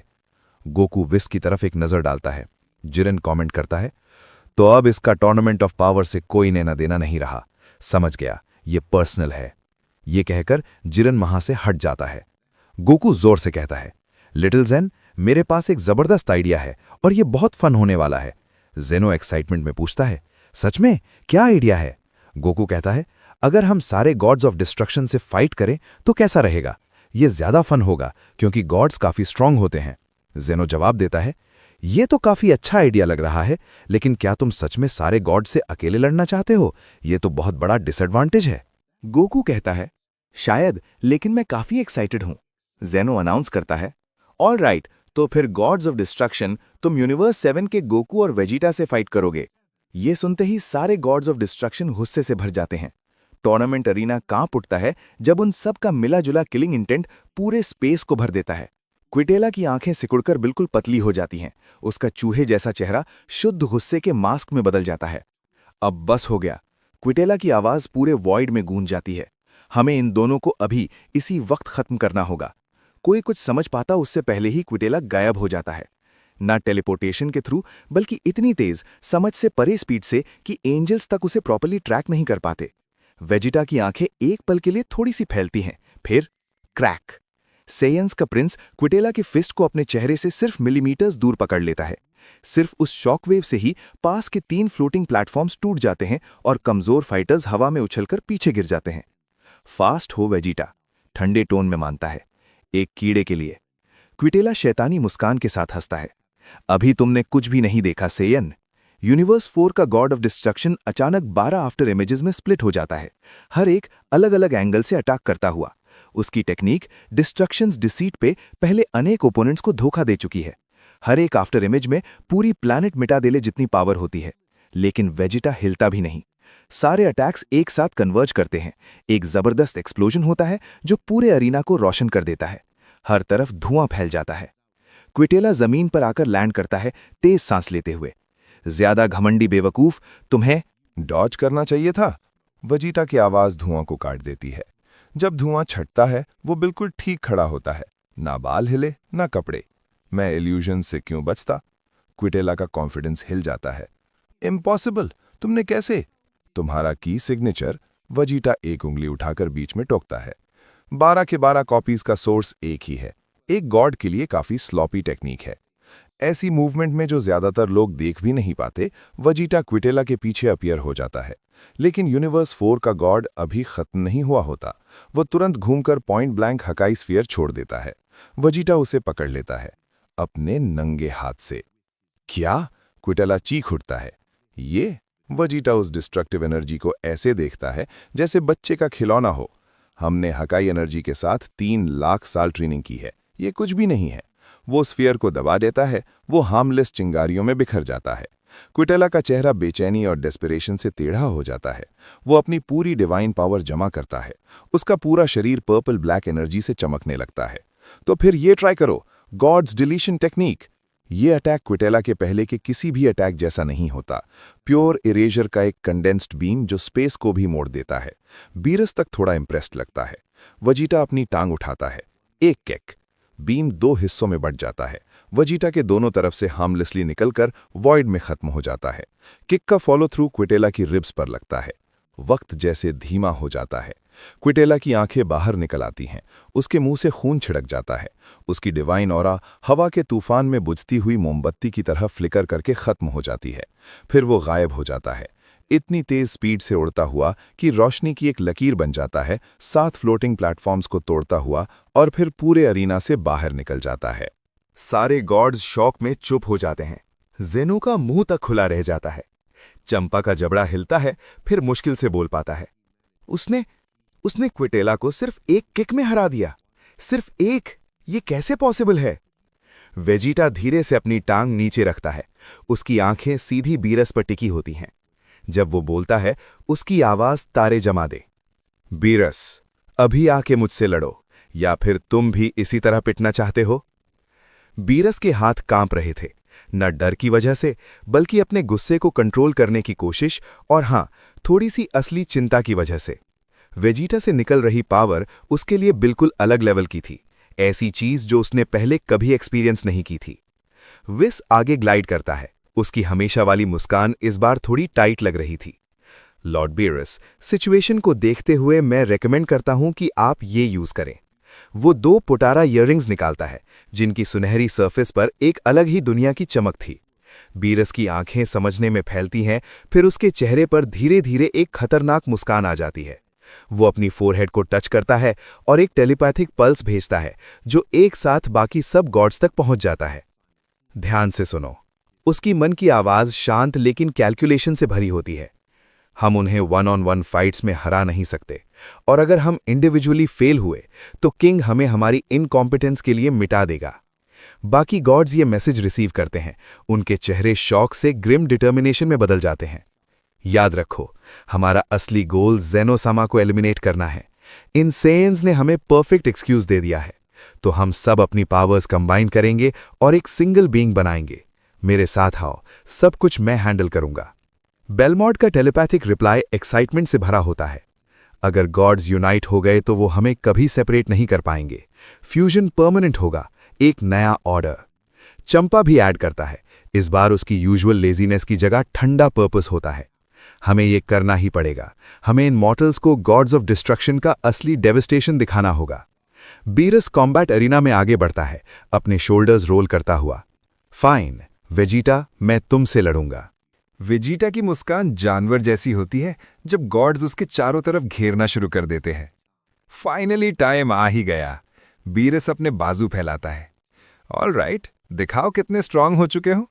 दिखाओ कि वो सारे साल वर्थ थे या नहीं। वेजिटा की ऑरा फट पड़ती है, नीली एनर्जी बिजली की तरह क्रैकल करती है। तुमने बुल्मा को मारा, वो बोलता है, हर शब्द गुस्से से भरा हुआ, और तुम इसकी कीमत अपनी जिंदगी से चुकाओगे। बीरस की मुस्कान जरा भी नहीं हिलती। फाइन, ट्राई करके देखो। वेजिटा गायब हो जाता है। बीरस मुश्किल से अपना गार्ड उठा पाता है जब वेजिटा की फिस्ट उसके चेहरे पर लगती है। गॉड ऑफ डिस्ट्रक्शन पीछे की तरफ उड़ता हुआ अरीना के एनर्जी बैरियर को तोड़ता हुआ बाहर जा गिरता है। इंपैक्ट से डिस्ट्रक्शन एनर्जी का एक छोटा सा सुपरनोवा बन जाता है। मैं तुम्हें कभी माफ नहीं करूंगा। वेजिटा की दहाड़ डायमेंशंस के पार गूंज उठती है। साइड में गोकू का एक्सप्रेशन कॉन्फिडेंस से कंसर्न में बदल जाता है। वेजिटा, केयरफुल रहना, मुझे लग रहा है ये किसी प्लान का हिस्सा है। वेजिटा रुकता है और बाकी गॉड्स के चेहरों पर फैलती हुई मुस्कानों को नोटिस करता है। ये उन डेटीज की मुस्कान नहीं थी जो अपने लीडर को हारते हुए देख रहे हों। ये शिकारियों की मुस्कान थी जो अपने शिकार को जाल में फंसते देख रहे हों। चांपा अंधेरे में हंसता है। लगता है ये काफी स्ट्रांग हो गए हैं, अब तो मेरा भाई भी इसका मैच नहीं है। उसकी मुस्कान और बड़ी हो जाती है। पर अफसोस, अच्छी किस्मत ज्यादा देर तक नहीं रहती। परफेक्ट सिंक्रोनाइजेशन में सारे 12 गॉड्स ऑफ डिस्ट्रक्शन अपने ईयररिंग्स उतार लेते हैं। पिकलो की आंखें डर से फैल जाती हैं। नहीं, ये लोग नहीं। गोकू, वेजिटा, वो चीखता है। केयरफुल रहना, ये लोग मर्ज करने वाले हैं। गोकू का कंसर्न फेस एक्साइटमेंट भरी ग्रिन में बदल जाता है। मुझे पता है पिकलो, चिंता मत करो, यही तो हम एक्सपेक्ट कर रहे थे। वेजिटा स्मर्क करता है। इतना टाइम लग गया इन्हें समझने में। बीरस क्रेटर से उठता है, अपने शोल्डर से धूल झाड़ते हुए।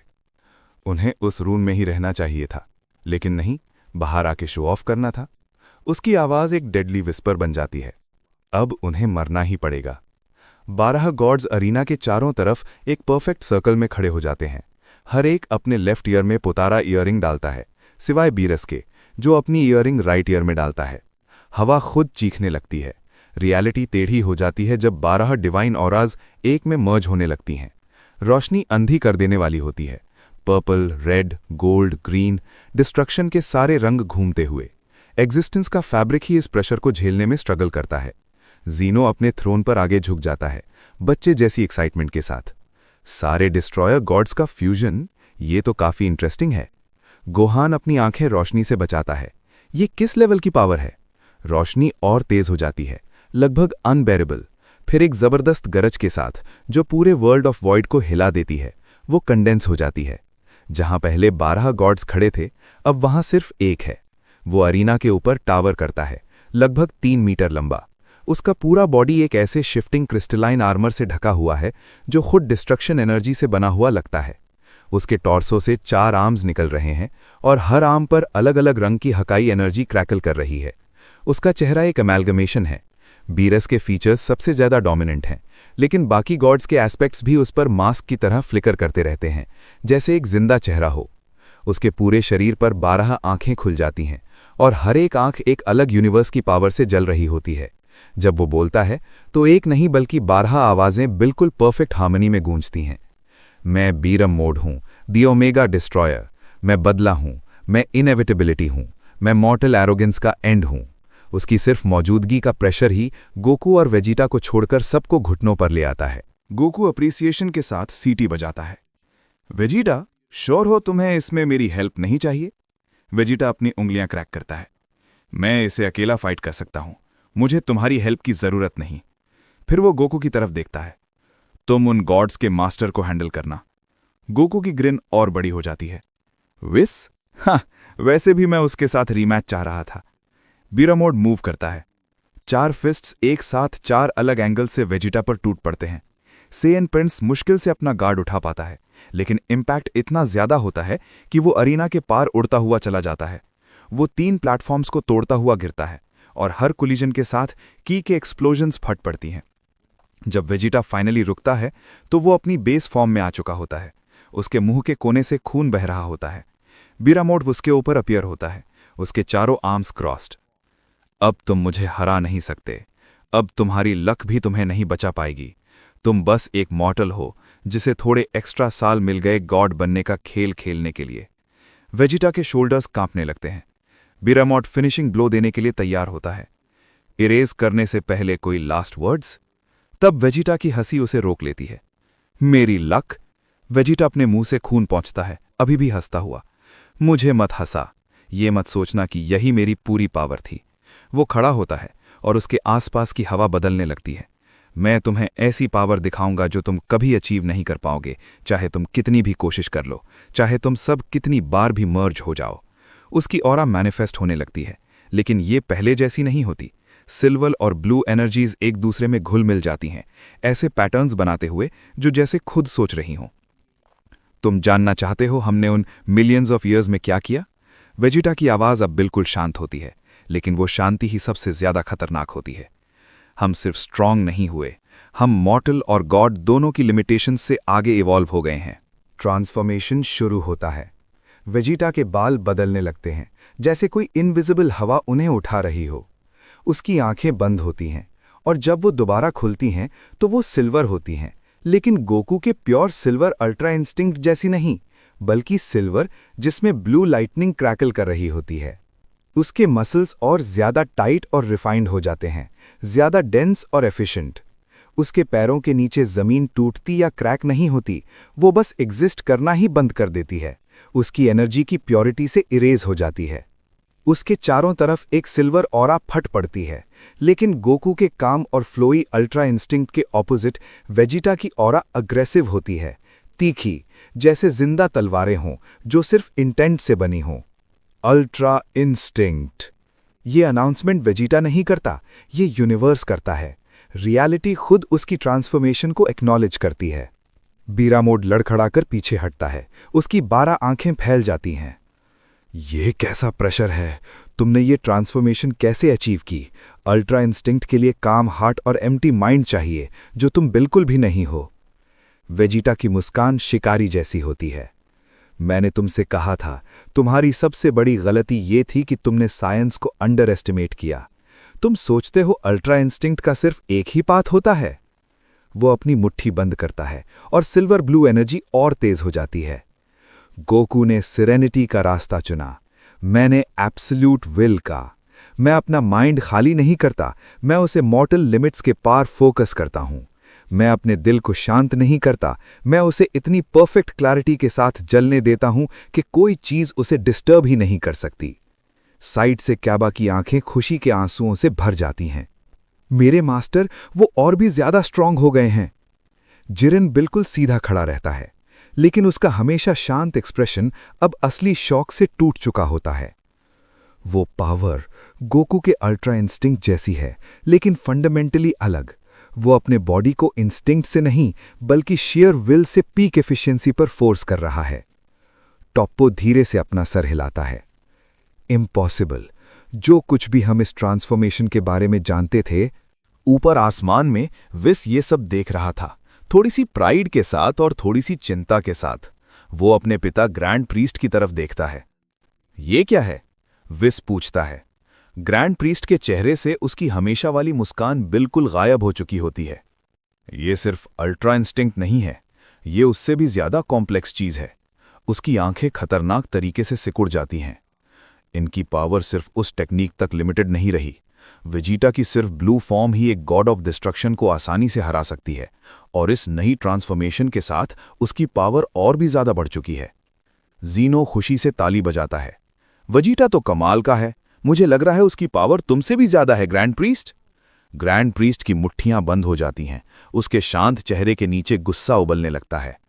ये बंदरों को इतनी ज्यादा पावर मिली कहां से? ऐसा होना पॉसिबल ही नहीं था। मुझे जल्दी एक्शन लेना होगा। अरीना में वेजिटा अपना सर थोड़ा सा झुकाता है और उसी पल वो गायब हो जाता है। बिरामॉड अपनी चारों आर्म्स उठाकर ब्लॉक करता है, लेकिन वेजिटा उसके पीछे अपीयर होता है। स्पाइन पर एक किक पड़ती है और फ्यूज्ड गॉड लड़खड़ा कर आगे गिरता है। बिरामॉड संभल भी नहीं पाता कि वेजिटा उसके सामने होता है। जबड़े पर पंच, फिर ऊपर से सर के क्राउन पर एल्बो, फिर नीचे से टांगों पर एक स्वीपिंग किक। हर एक स्ट्राइक परफेक्ट एंगल से परफेक्ट टाइम पर आती है। बिरामॉड अपनी सारी डिवाइन पावर के बावजूद एक भी काउंटर लैंड नहीं कर पाता। इम्पॉसिबल! 12 आवाजें एक साथ फ्रस्ट्रेशन में चीखती हैं। तुम इतने फास्ट कैसे हो सकते हो? वेजिटा अरीना के बीच में बिल्कुल शांत खड़ा होता है, जबकि उसके आफ्टर इमेजेस हर डायरेक्शन से बिरमोट को पीट रहे होते हैं। फास्ट? उसके चेहरे पर हल्की सी मुस्कान आती है। मैं तुमसे ज्यादा फास्ट मूव नहीं कर रहा, मैं बस ज्यादा एफिशिएंटली मूव कर रहा हूं। वो एक हाथ उठाता है और उसके ऊपर सिल्वर ब्लू एनर्जी का एक बहुत बड़ा गोला बनने लगता है। मैं तुम्हें वो दिखाता हूं जो हमने डेवलप किया था। हमने इसका नाम रखा था फाइनल इंस्टिंक्ट। वो गोला धीरे धीरे कंप्रेस होता जाता है और ज्यादा डेंस होता जाता है, जब तक वो एक मार्बल के साइज का नहीं हो जाता। उसके अंदर इतनी एनर्जी होती है जो पूरी एक गैलेक्सी को एटमाइज कर सके। मैं इसे जल्दी खत्म करूंगा। वो उसे फेंक देता है। बीरोमॉड अपनी चारों आर्म्स से हकाए एनर्जी अनलीश करता है उसे रोकने के लिए। टकराव से एक अनाहिलेशन का डोम बन जाता है जो बाहर की तरफ फैलता है, अपने रास्ते में आने वाली हर चीज को मिटाता हुआ। जब धुआं और रोशनी साफ होती है, दोनों फाइटर्स अभी भी खड़े होते हैं, लेकिन बीरोमॉड तेज सांस ले रहा होता है और उसके क्रिस्टलाइन आर्मर पर दरारें पड़ चुकी होती हैं। तुम सच में मुझे पीछे ढकेल रहे हो। अब वो 12 आवाजें परफेक्ट हार्मनी में नहीं होती, वो अंदर ही अंदर टूट रही होती हैं, एक दूसरे से बहस कर रही होती हैं। नहीं, हम हार नहीं सकते, एक मॉर्टल से नहीं। वेजिटा अपना नेक्स्ट अटैक प्रिपेयर करता है और तब एंजल्स मूव करते हैं। अचानक विस और बाकी सारे एंजल्स वेजिटा के चारों तरफ एक सर्कल में अपीयर हो जाते हैं, उनके स्टाफ्स बिल्कुल एक जैसे तरीके से ऊपर उठे हुए।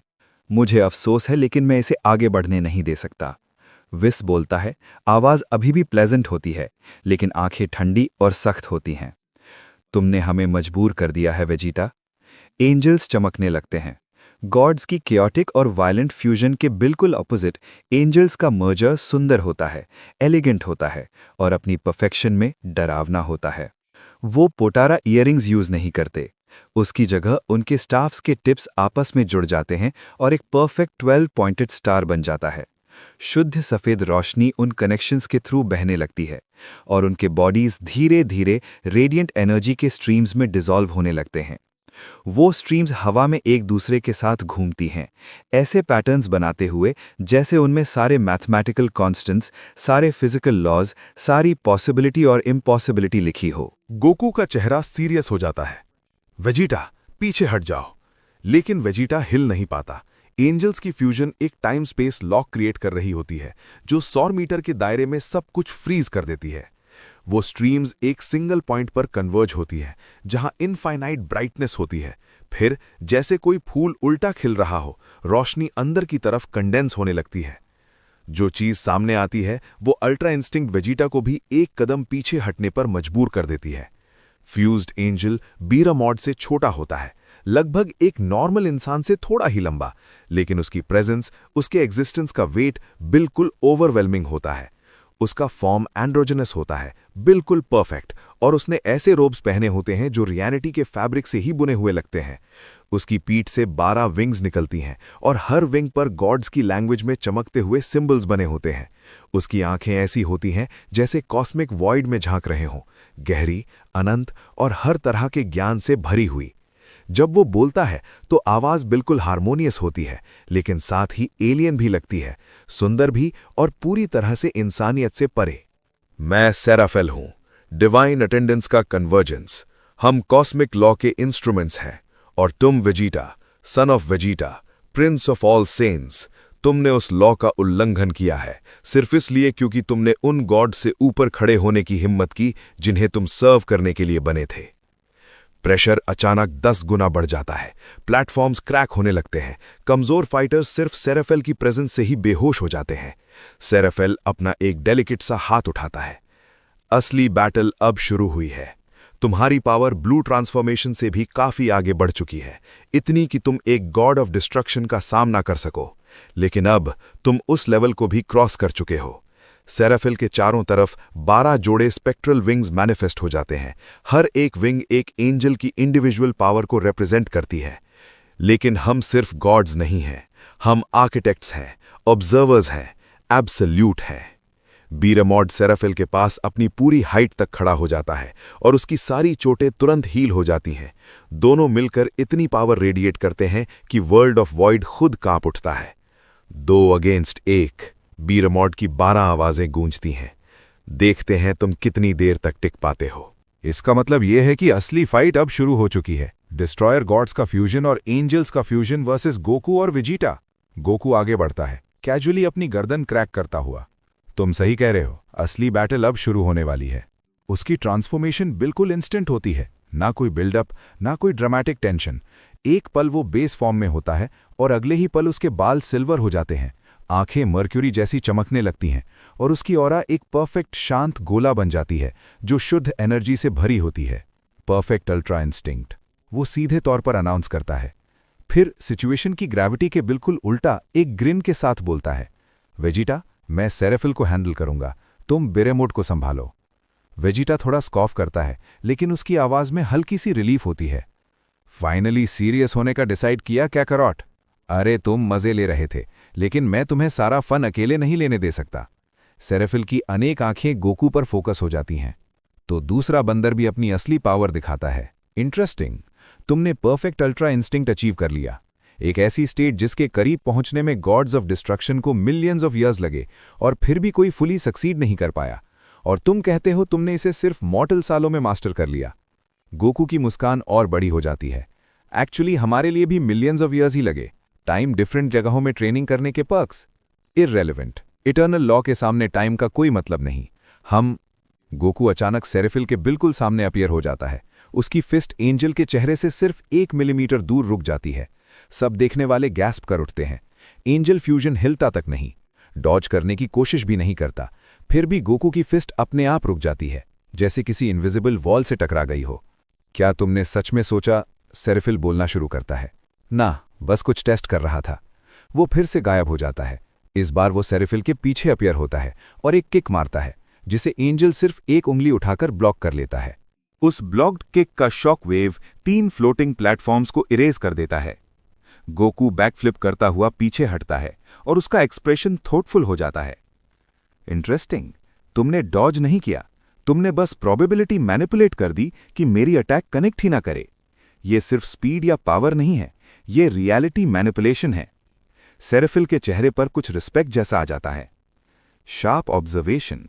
हाँ, हम एंजल्स पार्शली कॉज और इफेक्ट के बाहर एग्जिस्ट करते हैं।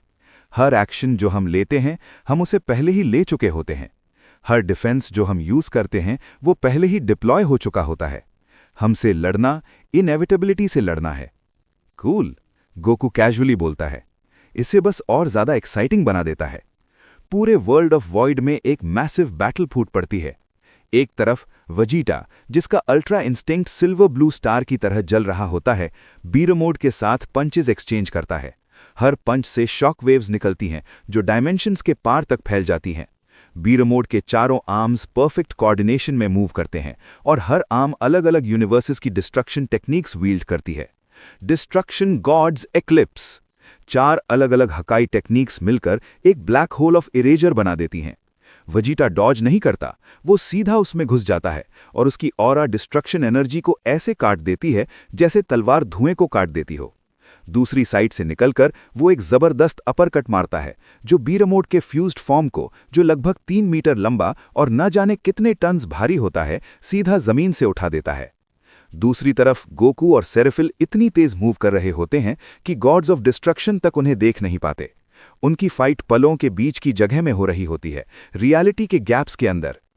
Angels theorem, probability lock, Seraphiel declare करता है और अचानक गोकू को लगता है कि वो आगे बढ़ ही नहीं पा रहा। चाहे वो जिस भी डायरेक्शन में जाने की कोशिश करे, हर रास्ता उसे वापस उसी जगह ले आता है जहां से उसने शुरू किया था। गोकू अपनी आंखें बंद करता है, अल्ट्रा इंस्टिंक्ट की परफेक्शन में खुद को सेंटर करता हुआ। अगर प्रोबेबिलिटी कहती है कि मैं तुम तक नहीं पहुंच सकता, वो आंखें खोलता है। फिर मैं इम्पॉसिबिलिटी के थ्रू मूव करूंगा। वो एक ऐसा कदम लेता है जो एग्जिस्ट ही नहीं करता, न आगे न पीछे, न लेफ्ट न राइट, न ऊपर न नीचे, लेकिन फिर भी किसी तरह सेराफिल के बिल्कुल पास अपीयर हो जाता है। फैसिनेटिंग, एंजल मानता है, गोकू के स्ट्राइक को ब्लॉक करते हुए। तुम डायमेंशनल लिमिटेशन से ऊपर उठना शुरू कर चुके हो। विस एक अच्छा टीचर था, गोकू ग्रिन करता है, चाहे उसका ये पार्ट सिखाने का इरादा ना हो। बैटल्स और भी ज्यादा भयानक हो जाती हैं, ऐसी लेवल तक पहुंच जाती हैं जो मॉर्टल्स समझ ही नहीं सकते। वेजिटा और बेयरामॉड के हर क्लैश के साथ नए फिजिक्स के रूल्स बन जाते हैं। गोकू और सेराफेल की फाइट वर्ल्ड ऑफ वॉइड के फैब्रिक को ही उधेड़ने लगती है। स्टैंड से जिरन बंद मुट्ठियों के साथ ये सब देखता है। क्या ये अल्ट्रा इंस्टिंक्ट से भी आगे का लेवल है, गॉड से भी ऊपर? टॉप्पो धीरे से अपना सर हिलाता है।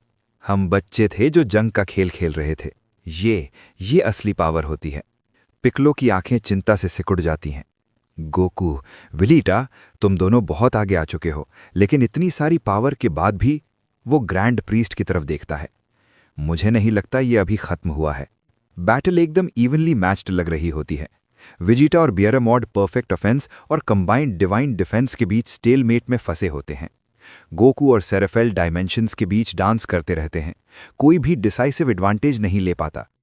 फिर जिरिन, टॉप्पो, पिकलो और बाकी सारे पार्टिसिपेंट्स कुछ ऐसा महसूस करते हैं जो उनका खून ठंडा कर देता है। बैटल से नहीं, ऊपर से, जिनो के थ्रोन से। ग्रैंड प्रीस्ट इतनी कैजुअली मूव करता है कि किसी को तब तक एहसास ही नहीं होता जब तक बहुत देर नहीं हो चुकी होती। एक स्मूथ मोशन में वो जिनो के गार्डियंस के पास अपीयर होता है और उसका हाथ उनके अंदर से ऐसे गुजर जाता है जैसे गेहूं के खेत में दराती। गार्डियंस को चीखने का भी टाइम नहीं मिलता। वो बस एग्जिस्ट करना बंद कर देते हैं। इतनी पूरी तरह से इरेज हो जाते हैं कि जिन लोगों ने ये होते हुए नहीं देखा, उनके लिए उनकी याद तक नहीं रहती। जीनो की आंखें फैल जाती हैं। क्या? तुम क्या चाहते हो? तुमने ये क्यों किया? ग्रैंड प्रीस्ट का बेनेवलेंट मास्क पूरी तरह गिर जाता है। उसकी मुस्कान कुछ और ही बन जाती है, कुछ डरावना, कुछ बहुत पुराना, कुछ जो युगों से सेवा के फसाड के पीछे छुपा हुआ था, क्योंकि ये सब शुरू से ही प्लान था। वो कहता है, अब उसकी आवाज़ बिल्कुल जेंटल नहीं होती, वो ठंडी, कैलकुलेटिंग होती है, एक ऐसे इंसान की आवाज़ जो बहुत लंबी देर से इस पल का इंतजार कर रहा हो। गॉड्स और एंजल्स तुम्हारे ऑर्डर्स फॉलो करते करते थक चुके हैं। मैं खुद एक बच्चे जैसे तुम्हारी बात मानकर शर्मिंदा हूं। वो जीनो के और करीब एक कदम बढ़ाता है और जीनो अपने थ्रोन में पीछे सिकुड़ जाता है। अब मैं किंग ऑफ एवरीथिंग बनूंगा। मैं तुमसे ज्यादा डिजर्व करता हूं। मैं जो क्रिएशन से पहले से सर्व करता आ रहा हूं। मैं जो कॉस्मिक ऑर्डर संभालता रहा जब तुम अपने गेम्स खेल रहे थे। मैं जिसमें विजडम है, पावर है, विल है, जो सच में सब पर राज कर सकता है। जीनो का शरीर कांपने लगता है, पावर से नहीं बल्कि किसी ऐसी चीज से जो उसने कभी महसूस नहीं की थी। डर। मुझे तुम्हारे चेहरे पर डर बहुत पसंद आ रहा है, ग्रैंड प्रीस्ट धीरे से कहता है, जीनो की आंखों में झुककर देखते हुए। चाहे तुम कितने भी पावरफुल हो, तुम अभी भी बस एक बच्चा हो। तुम्हें डर महसूस करवाना ही मेरा गोल है, ऐसी चीज जो तुमने कभी महसूस नहीं की। और क्या तुम जानते हो डर क्या करता है, छोटे किंग? वो अपनी उंगली जीनो की फोरहेड पर रखता है। ओमने किंग ठिठक जाता है। वो तुम्हें कमजोर बना देता है। डर दिमाग का कातिल होता है, सबको बराबर कर देने वाला। गॉड्स तक डर से जम सकते हैं, और तुम जिन्होंने कभी हार नहीं देखी, कभी खतरे का सामना नहीं किया, कभी एब्सोल्यूट पावर के अलावा कुछ जाना नहीं। ग्रैंड प्रीस्ट की आंखें मलिशियस ट्रायम्फ से चमक उठती हैं। तुम्हें पता ही नहीं कि इसे हैंडल कैसे करते हैं। बैटल के बीच से गोकू को ये सब महसूस होता है। वो अचानक जेनो के थ्रोन की तरफ देखता है। नहीं, लिटिल ज़ेन।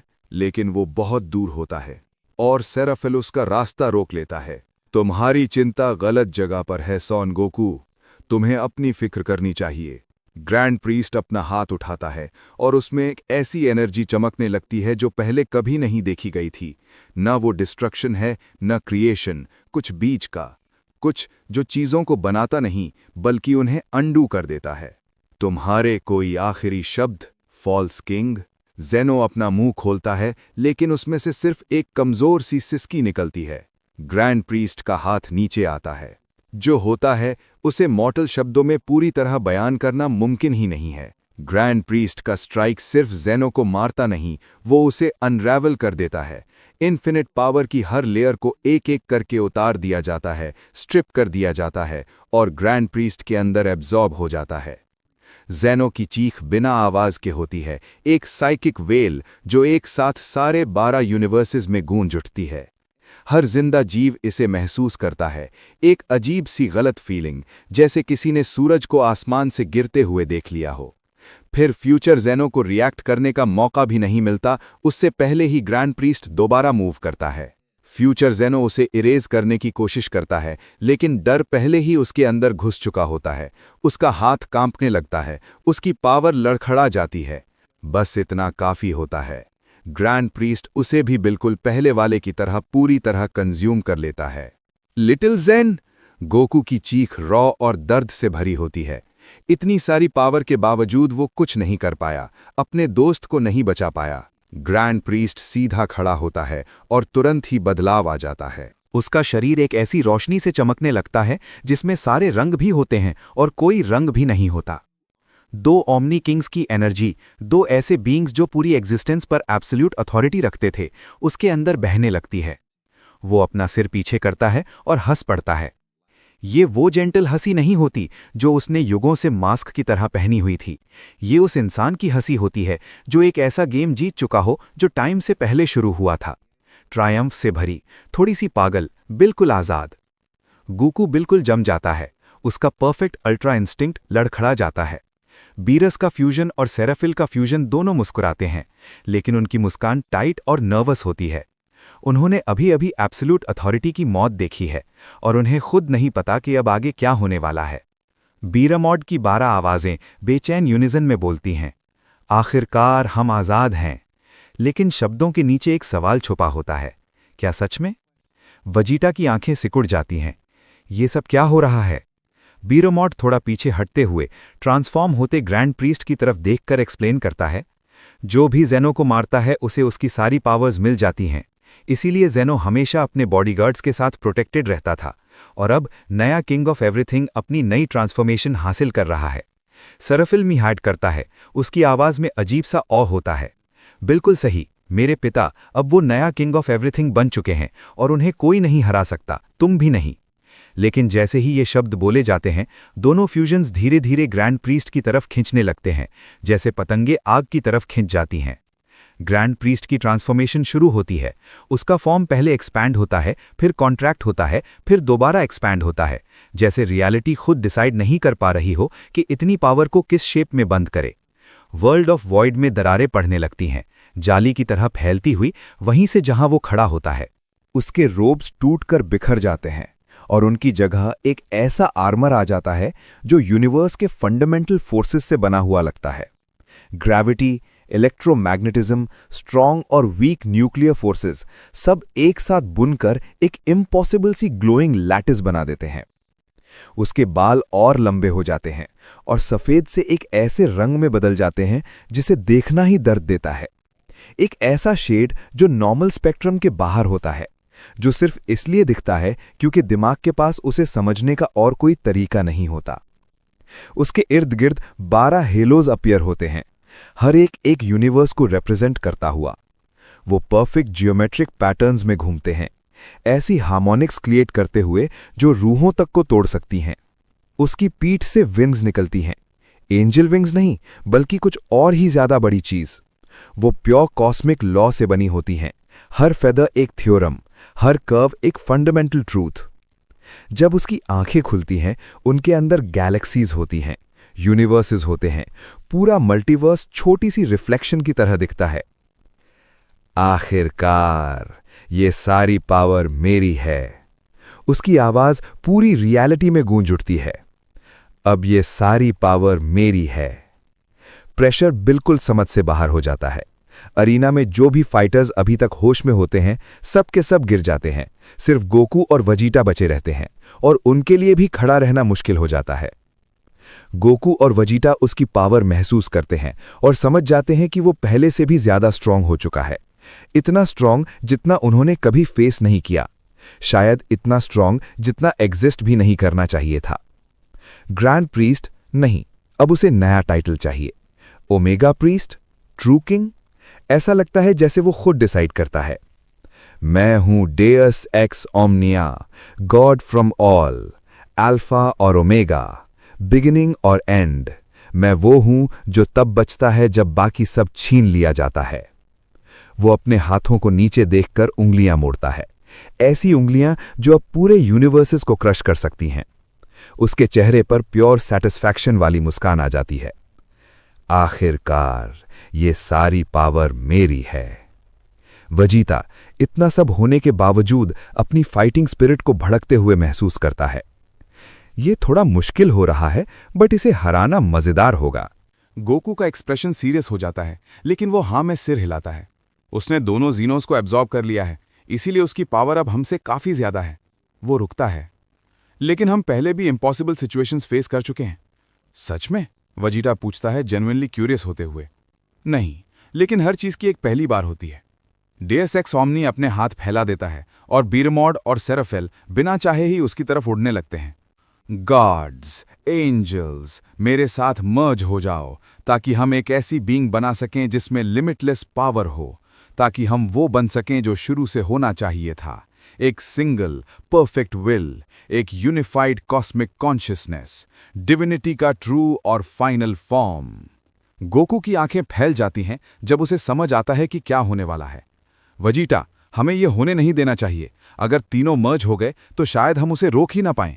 पहले हमें गॉड्स और एंजल्स के फ्यूज्ड फॉर्म्स को खत्म करना होगा, उससे पहले कि वो उसके साथ मर्ज करें। वेजिटा तेज से हाँ में सिर हिलाता है।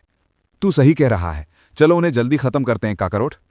दोनों सायंस अपनी एब्सोल्यूट मैक्सिमम पावर तक पावर अप करते हैं। सिल्वर और सिल्वर ब्लू एनर्जी उनके इर्द गिर्द फूट पड़ती है, इतनी इंटेंस कि वो डेयस एक्स ओमनिया के पुल के खिलाफ पुशबैक करने लगती है। अभी! गोकू चिल्लाता है। दोनों एक साथ मूव करते हैं।